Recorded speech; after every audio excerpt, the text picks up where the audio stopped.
আমার পাশে বসে দিনরাত তুমি আমার সেবা করেছিলে, কিন্তু তুমি তো আমাদের আত্মীয় বা পরিজন বলতে কেউ নও। আর তোমার সঙ্গে আমাদের কদিনই বা সম্পর্ক? বলো রেবা, চুপ করে থেকো না, উত্তর দাও।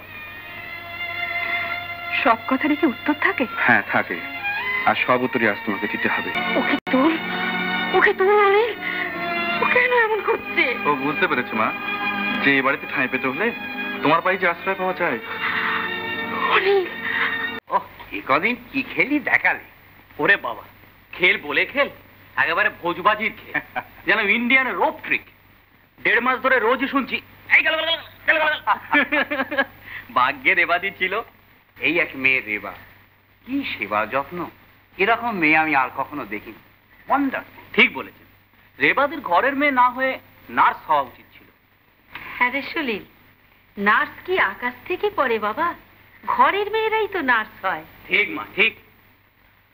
তাহলে ঘরের মেয়েরই শরণাপন্ন হই, কি বলো? আমার জন্য 1 কাপ কফি, দাদার জন্য 1 কাপ দুধ। ডাক্তারবাবু আপনার? আমার হয়ে গেছে। আচ্ছা, তোমার জন্য 1 কাপ শরবত। আচ্ছা, তাহলে আমি এখন উঠি।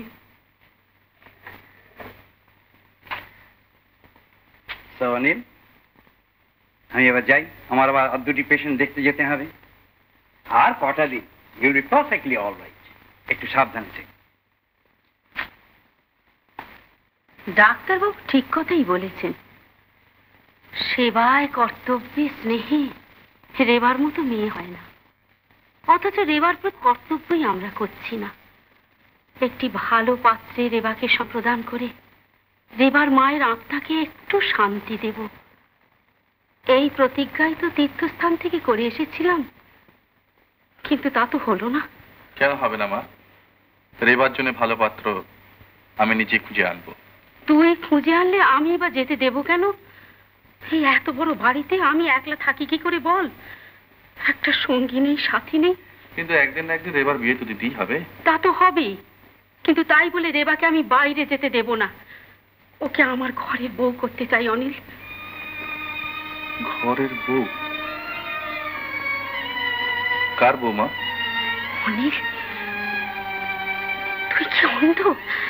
কিছু কি বুঝতে পারিস না?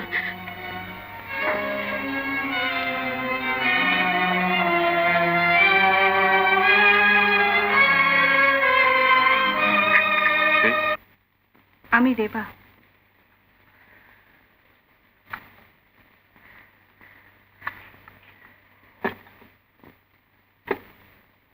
দুধটুকু খেয়ে নি।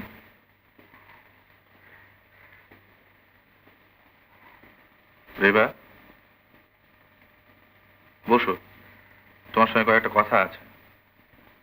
বলুন। দেখো, কদিন ধরে দেখছি যে আমার সেবায় তুমি নিজেকে একবারে বিলিয়ে দিয়েছো।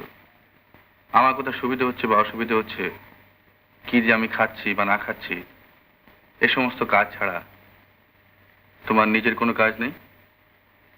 এগুলো তো কাজ, এই কাজগুলো তো কাউকে না কাউকে করতে হবে। যেও না রেবা, দাঁড়াও, আমার প্রশ্নের জবাব দিয়ে যাও। আমার পাশে বসে দিনরাত তুমি আমার সেবা করেছিলে, কিন্তু তুমি তো আমাদের আত্মীয় বা পরিজন বলতে কেউ নও। আর তোমার সঙ্গে আমাদের কদিনই বা সম্পর্ক, কিন্তু তা সত্ত্বেও তুমি তোমার সুখ স্বাচ্ছন্দ্য সবকিছু বিসর্জন দিয়ে মৃত্যুর মুখ থেকে আমাকে ফিরিয়ে আনলে কেন? মনে করুন না কেন, আপনি উপকারী, আমি উপকৃত। আপনার মা যে স্নেহ আমাকে করেছিলেন। কিন্তু উপকার তো তোমাকে করেনি রেবা, আর তুমি তো আশ্রয়হীনা ছিলে না, বরং আমরাই তোমাকে তোমার সমাজ থেকে জোর করে তুলে নিয়ে এসেছিলাম। আর মা তোমাকে স্নেহ করেন, এই কথা অবশ্য খুবই সত্যি, কিন্তু শুধু সেই জন্যই কি তার অনিলের জন্য তোমার জীবনকে তুমি এইভাবে বিসর্জন দিচ্ছ? শুধু কি সেই কৃতজ্ঞতা?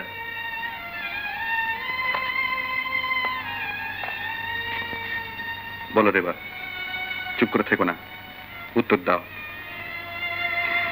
সব কথারই কি উত্তর থাকে? হ্যাঁ থাকে, আর সব উত্তরই আজ তোমাকে দিতে হবে। রেবা, রেবা,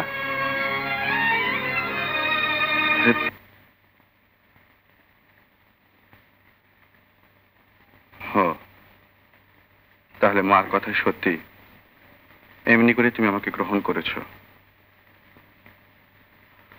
কিন্তু রেবা, তুমি তো জানো আমার স্ত্রী আছে। তাকে আমি গ্রহণ করতে পারি বা না পারি, তবুও সে আমার স্ত্রী।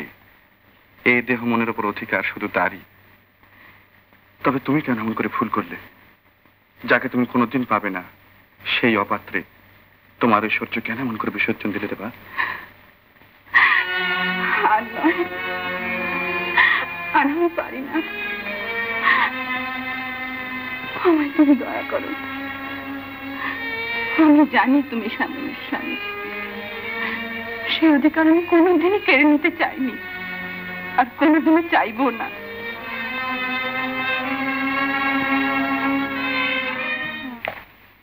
এই যে বাহ শিশিরদা, বাহ বাহ, সেই যে দাদার অসুখ থেকে কেটে পড়লে আর আসবার নামটিও নেই। এই তোমার বন্ধু প্রীতি। দাদা কিরকম বন্ধু দেখো একবার। এতদিন আসিস না কেন রে? কি হয়েছিল কি? এখানে ছিলাম না রে। কেন, কোথাও গেছলি? হ্যাঁ, হঠাৎ শ্বশুরমশাই এক টেলিগ্রাম পেয়ে যেতে হয়েছিল। শ্বশুর মশাই টেলিগ্রাম? কেন, কোনো খারাপ খবর? শাশুড়ি ঠাকুর মারা গেছেন। মারা গেছেন? হ্যাঁ, শ্রাদ্ধ সন্ধি চুকিয়ে চলে এলাম আর কি। তারপর? আসবার সময় শ্বশুরমশাই আমার হাত দুটি ধরে কেঁদে ফেললেন। বুড়ো বয়স, এই শোকটা সামলাতে পারছেন না আর কি। তার এখন ভাবনা হয়েছে শ্যামলীর জন্য। কেন রে? ফিটের অসুখ। মায়ের মৃত্যুর পর থেকে এরকম হচ্ছে। দিনে প্রায় 3-4 ঘন্টা অজ্ঞান হয়ে থাকে। অজ্ঞান হয়ে থাকে? হ্যাঁ, তবে কি জানিস অনিল, অজ্ঞান হয়ে থাকলেও সারাক্ষণ তোর ছবিটা সে বুকে আঁকড়ে ধরে থাকে। না না না না শিশির, এই অন্যায়। অন্যায়? হ্যাঁ হ্যাঁ, অন্যায় শিশির, অন্যায়। কার অন্যায়? কিসের অন্যায়? আমার অন্যায়। আমার অন্যায়, তোর অন্যায়, মার অন্যায়, সমাজের অন্যায়, সমাজের অন্যায়, আমাদের সকলের অন্যায়। অনিল, শোন অনিল, অনিল।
আপনার চা জল খাওয়ার বাইরের ঘরে রেখে এসেছি, আপনি সেখানে যান। আমি শ্যামলীকে খাইয়ে স্নান করিয়ে দিচ্ছি। রেবা, আমি ভাবছিলাম কি একবার। না না, আপনাকে ব্যস্ত হয়ে ডাক্তার ডাকতে হবে না, শ্যামলী ভালোই আছে। কিন্তু আমার মনে হয় শ্যামলীর অসুখটা বোধহয় খুব শক্ত।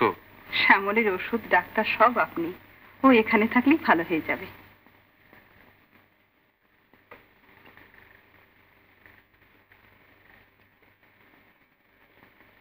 বসো। এখানে বসো, আমি খেয়ে আসি। কেমন? বসো। তুই ভাবছিস আমি কি? তুই অনিল বাবুকে যেভাবে দেখিস আমিও ঠিক সেইভাবে দেখি। সেকাল হলে আমি হতাম তো সতীন, আর ঝগড়া করতাম বরকে নিয়ে।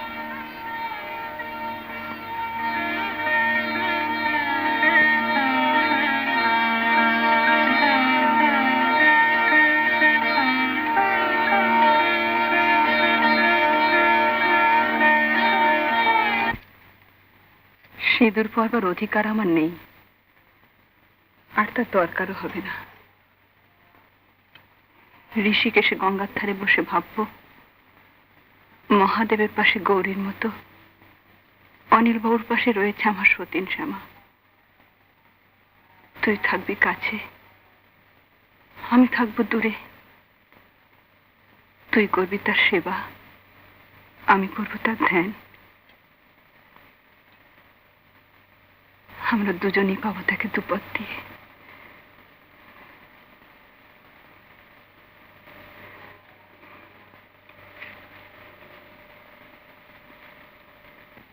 চল বোন,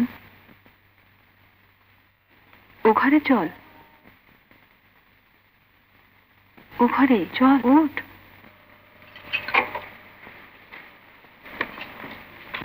মা, মা,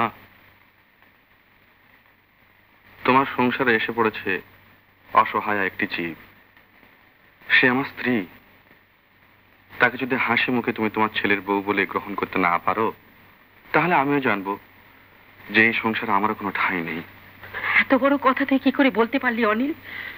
দেখো মা, ওকে আমরা যতখানি হীন মনে করছি, ও ততখানি হীন নয়। তোমার কোলে ওকে একটুখানি ঠাঁই দাও। তোমার স্নেহ, করুণা, ভালোবাসার একটুখানি ভাগ তুমি ওকে দাও মা। মা,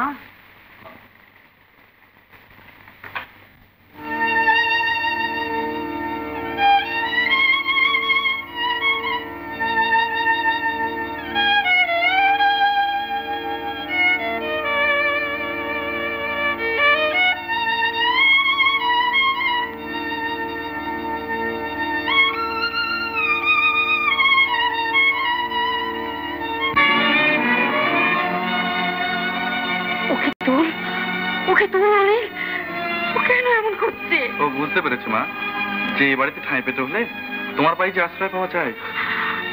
অনিল,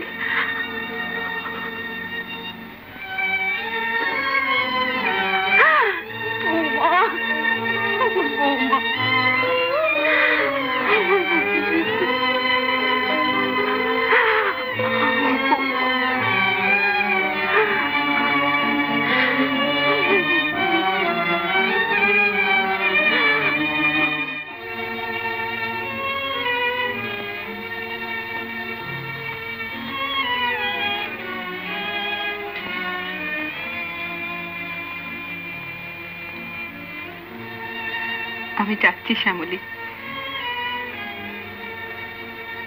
আমাকে যে যেতেই হবে বোন। তুই আমাকে ভুলিস না শ্যামা।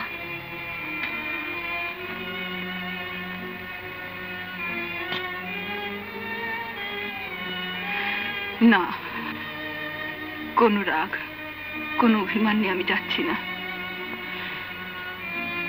দূরে গিয়ে আমি তোর কাছেই থাকবো। আমি যে তোর মধ্যে বেঁচে থাকবো শ্যামা।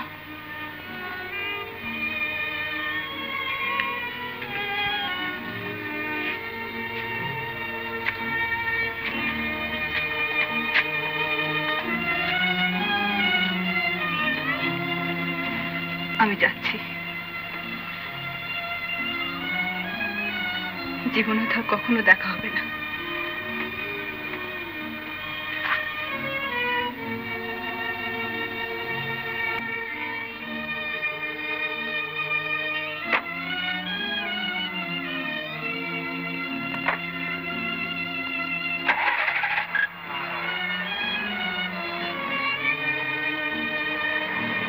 উত্তম কুমারের সেরা সিনেমা দেখতে হলে ডাউনলোড করুন ক্লিক অ্যাপ।